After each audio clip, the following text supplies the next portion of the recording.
In today's video, I'm going to teach you how to save chat history in Notebooklm. If you've ever had a really good answer from the AI and then worried it might get buried or lost in a long conversation, this walkthrough is for you. I'll show you exactly how to capture a specific response so it's saved safely in your notebook and easy to find later. First, start by opening the notebook where you want to save your content in Notebooklm. Make sure you're in the correct notebook, especially if you use different ones for different projects, classes, or clients. Taking a second to confirm this now will save you the trouble of moving content around later. Once your notebook is open, go to the chat panel and ask your question. This can be anything you need help with, like summarizing a document, drafting an email, or brainstorming ideas.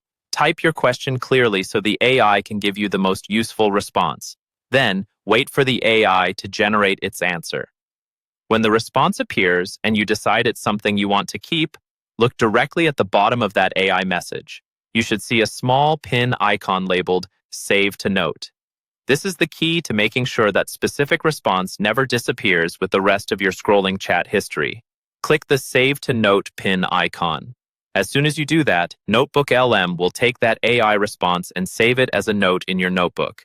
This turns a temporary chat message into a permanent piece of content that you can organize, reference, and build on over time.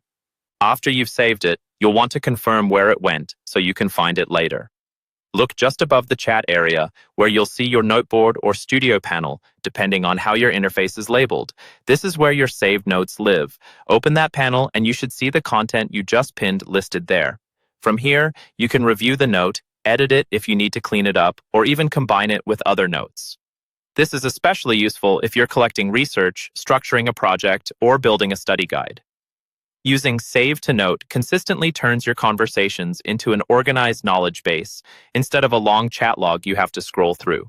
And that's all there is to it. Open the right notebook, ask your question, click Save to Note on the response you like, and then find it in your noteboard or studio panel whenever you need it.